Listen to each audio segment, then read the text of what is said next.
चालाक बीवी। श्याम और राधा रायगढ़ गांव में रहते हैं। वैसे तो उनके अपने घर में ही 2 वक्त का खाना पूरा नहीं पड़ता, लेकिन फिर भी श्याम हर रोज किसी न किसी नए मेहमान को दोपहर के खाने पर घर ले आता है। एक दिन राधा कहती है, ये क्या है जी, जब आपको पता है कि हमारे पास अपना पेट भरने तक का खाना पूरा नहीं होता, फिर क्यों रोज किसी न किसी नए मेहमान को घर लेकर आ जाते हो? ऐसे तो जिंदगी जीना मुश्किल हो जाएगा। मेहमानों को खिलाना पुण्य का काम होता है, इससे भगवान खुश होते हैं। तुम क्यों उसके बीच में आकर पाप की भागीदारी बन रही हो? दोबारा मेरे सामने ऐसी बात मत करना, समझी? इसी तरह राधा बहुत बार श्याम को समझाने की कोशिश करती है, पर वो हर बार एक ही बात बोलकर उसे चुप करा देता है। इन्हें समझाना तो बेकार है, मुझे ही कोई ऐसी तरकीब सोचनी होगी जिससे मेहमान अपने आप ही यहां आना बंद कर दे। राधा तरकीब सोचने में लग जाती है और इसी तरह कुछ दिन बीत जाते हैं। एक सुबह श्याम बिना कुछ बताए जल्दी घर से निकल जाता है और राधा अपने काम में लग जाती है। कुछ घंटों बाद श्याम अपने एक दोस्त के साथ घर वापस आता है।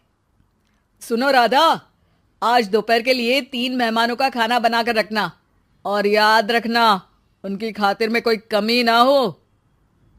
श्याम की बात पर राधा हैरानी से उसकी तरफ देखने लगती है, लेकिन दोस्त के साथ होने की वजह से कुछ बोल नहीं पाती। घर में तो ठीक तरह से 2 लोगों के खाने लायक तक दाल चावल नहीं है और इन्हें मेहमान बुलाने हैं।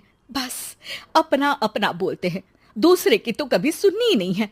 क्या करूं मैं? राधा क्या करूं क्या नहीं की उलझन में फंसी ही होती है कि उसके दिमाग में एक तरकीब आती है, जिस पर वो श्याम और उसके दोस्त के घर से बाहर जाते ही रसोई में से सिलबट्टा निकाल कर लाती है। अब मुझे मेरे ये साथी ही इस मुश्किल से बाहर निकालेंगे। राधा सिलबट्टे पर रोली, चावल और हल्दी डालकर उसे मेहमानों के बैठने की जगह पर ले जाकर रख देती है। कुछ ही देर में वो तीनों मेहमान भी घर पहुंच जाते हैं। आइए जी, पधारिए, हमें आपका ही इंतजार था। जी शुक्रिया। श्याम भाई कहाँ हैं? वो ना बस आते ही होंगे, तब तक आप बैठिए ना। जैसे ही वो तीनों अपनी जगह पर बैठते हैं तो सामने पूजा किए सिलबट्टे को रखा देख असमंजस में पड़ जाते हैं। और बहन, ये सिलबट्टे की पूजा कर इसे यहाँ क्यों रखा है? क्या ये आपके यहाँ का कोई रिवाज है? अरे नहीं नहीं, वो तो मेरे पति की मन्नत है, इसलिए पूजा की है। हैं? सिलबट्टे पर कैसी मन्नत? मेरे पति ने मन्नत ली है कि वो अपने मेहमानों को खाना परोसने से पहले इस सिलबट्टे से 3 बार उनके सिर पर मारेंगे। राधा की ये बात सुन तीनों मेहमानों के चेहरों की हवाइयां उड़ जाती है, जिसे देख राधा मन ही मन हंसती हुई उन्हें दिलासा देते हुए कहती है, अरे आप लोग फिक्र मत कीजिए, ज्यादा तेज नहीं मारेंगे, बस 3 बार जरा सी थपकी। और ये सुनते ही तीनों मेहमान डर से कांपते हुए तुरंत अपनी जगह से उठ खड़े होते हैं। अरे अरे, आप सब उठ क्यों गए? मेरे पति बस आते ही होंगे, फिर सब साथ में खाना खाइएगा। अरे जी नहीं, हमें कुछ नहीं खाना। ये कहकर तीनों मेहमान बिना एक पल की और देरी किए घर से बाहर भाग जाते हैं, जिन्हें जाते हुए घर के अंदर आता श्याम देख लेता है। अरे वाह राधा, उन तीनों मेहमानों ने तो बड़ी जल्दी खाना खा लिया। नहीं ना, बिना खाए ही चले गए। अरे वो क्यों? क्योंकि वो खाने से पहले मुझसे ये सिलबट्टा मांग रहे थे, तो मैंने बोल दिया कि मेरी माँ ने दिया है, मैं नहीं दे सकती। बस फिर वैसे ही चले गए।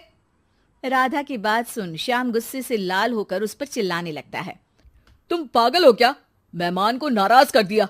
मेहमान जो मांगे उन्हें वो देना हमारा फर्ज है। इतनी सी बात तुम्हें कब समझ में आएगी?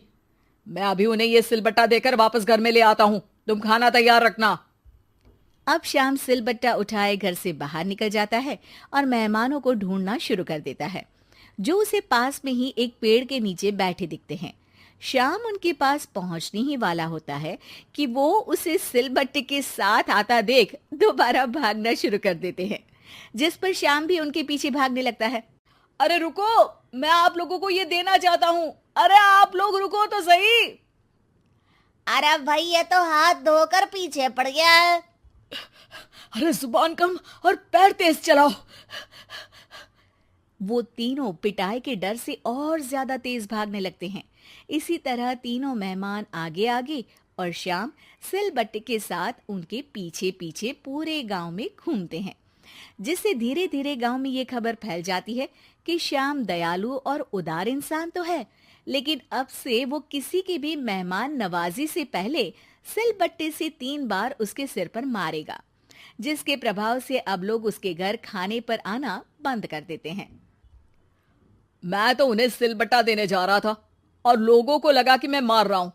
कितना बड़ा बेवकूफ हूं। अब मेरी ही वजह से कोई यहां खाने पर आने के लिए तैयार नहीं है। इस तरह राधा अपनी होशियारी और सिलबट्टे की मदद से श्याम के मेहमानों वाली आदत से छुटकारा भी पा लेती है और घर की शांति भी भंग नहीं होती। जरूरी नहीं कि हर जंग हथियार से ही लड़ी जाए। कुछ के लिए सिर्फ दिमागी चाल ही काफी होती है, और अगर शांति के साथ अच्छे से दिमाग लगाकर सोचा जाए तो मुश्किल से मुश्किल समस्या का समाधान मिल ही जाता है।